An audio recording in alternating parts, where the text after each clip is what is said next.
This video is brought to you by me. For $1 a month, you can support the channel directly and help me keep doing what I love. Thanks for watching and supporting. I've always been fascinated by marine life. I am picking the aquarium over the zoo every time. Something about walking through a fiberglass tunnel as a fish twice the size of your body swims overhead is incredibly humbling. There is always a bigger fish. But in spite of that, fishing games and diving games have always missed my radar, no pun intended. But when this game I had never heard of, Dave the Diver, was recommended by Steam after its release in July, I thought the premise was too good to pass up. Catch fish during the day, run a sushi bar at night. And while yeah, that's the main hook of the game, boiling down Dave to just fishing and restaurant management would be doing it an injustice. It balances so much that it shouldn't work as well as it does, but it all works together so well that it has become my mid-year sleeper hit for Game of the Year 2023. So let's talk about why that is.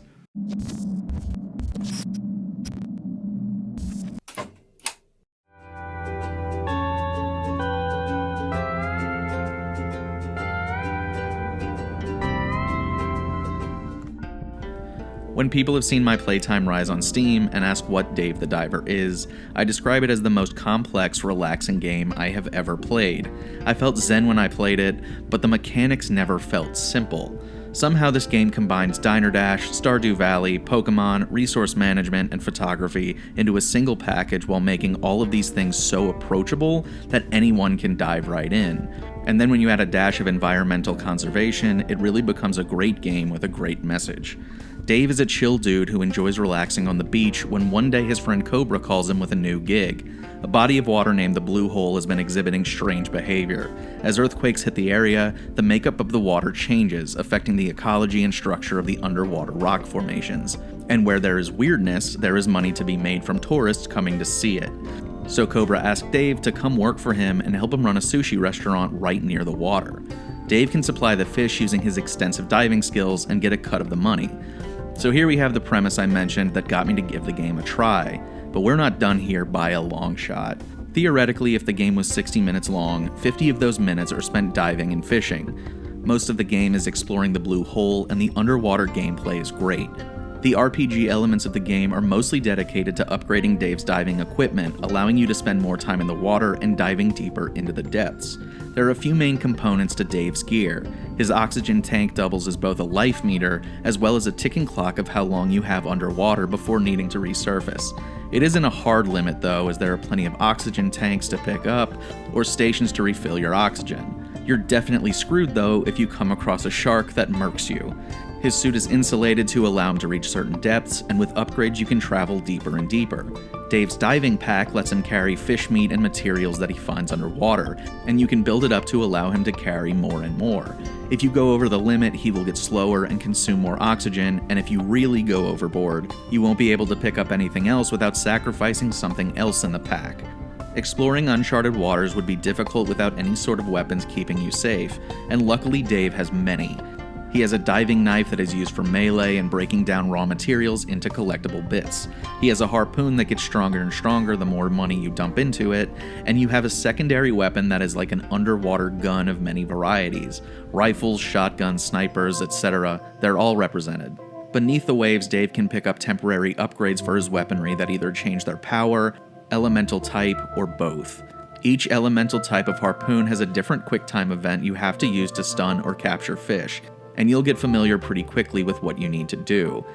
Fish will fight back, and how hard the QTEs are depends on the size of the fish and how healthy it is. The further you explore, the stronger the fish, and so on. And then there is the restaurant side of things. Bancho, the restaurant chef and ace in the hole flavor genius, is determined to provide unique food experiences for the palate. He's also struggling to maintain a customer base because of his often stoic personality and his unheard of combinations of dishes. Dave steps in to help out at night to grow the restaurant's reputation on the service side, as well as build brand recognition on the food photo sharing app Cooksta. Catching rarer and more exotic fish means Bancho can get more eccentric with his dishes, which makes the restaurant busier and attracts more VIP visitors. Each night when the restaurant opens, you get to prepare a menu of dishes using the meat you have on hand, as well as how much of each dish you want to make. If you have too much, the meat goes bad at the end of the night, but if you don't give yourself enough, you have to refill it if you can. You dash left and right behind the counter, delivering food, pouring drinks, and re-upping wasabi as it runs out. I found it was very satisfying to pour the perfect cup of green tea or the perfect glass of beer. But as you get more and more money, you can put out ads to recruit new sous chefs and servers that take the load off Dave and Bancho, increasing their output and speed of service. You can go one step further and upgrade your employees with training to improve their skills across the board. At the end of each night, you are given a rating out of 5 flames, and those flames become a currency solely for learning new dishes. These specialty dishes usually are made up of multiple ingredients and can really help you bank money. I think Bancho might be a god. When people, VIPs especially, eat his food, their souls leave their body, and that is not an exaggeration.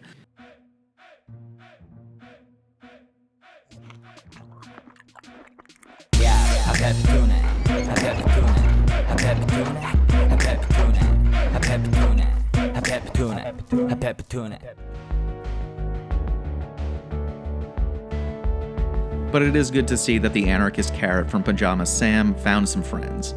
Breaking up the gameplay are these incredibly well done tongue-in-cheek cutscenes where we see how Bancho views the importance of cooking. Watching Bancho discover new recipes is like following the journey of a young man setting off into the woods to study the blade and emerging years later, a warrior, changed forever. Dave the Diver retains this humor throughout, and it is constantly poking fun at itself. Whether you're playing a Beat Saber-like rhythm game at a K-pop concert in one of the characters' dreams, to playing a side-scrolling Metal Gear Solid-style investigation level, you get surprised by these interesting little one-off set pieces.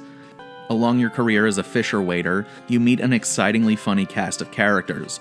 A 40-year-old Ash Ketchum tells you about this exciting new fishing trading card game that turns the fish you catch into virtual trading cards, and he encourages you to catch them all.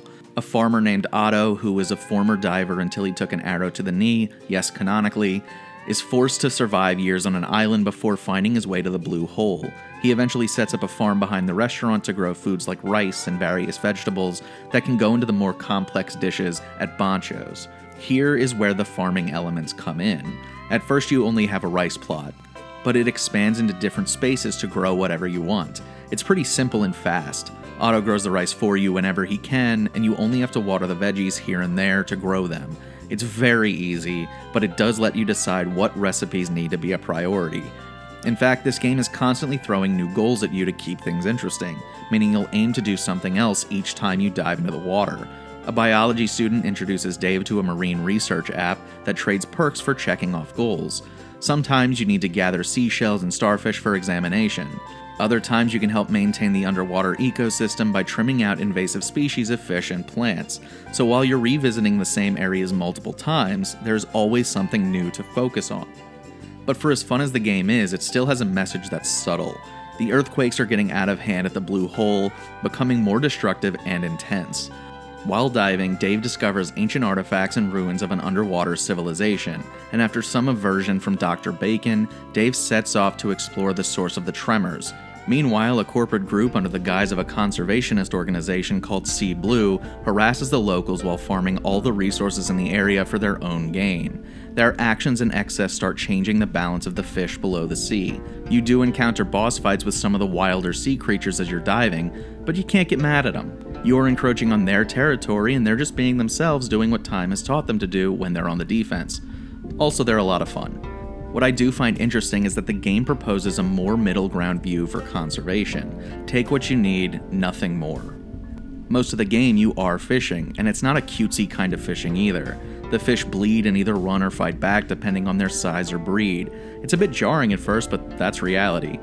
To keep the restaurant going and to make a living for Dave, you need to fish, at least for a while. But Sea Blue has conveyor belts full of fish that are shipped across the world, all drawing from this one body of water. It's a gray area that I believe asks the player to decide for themselves who is right and wrong. After gathering enough fish eggs, Otto opens up a farm where Dave can breed fish and create an endless supply of ingredients without having to damage the population of the fish in the water. Eventually you need to play the main story to unlock new parts of the Blue Hole, but you can mostly play the game as a pure management sim if you want.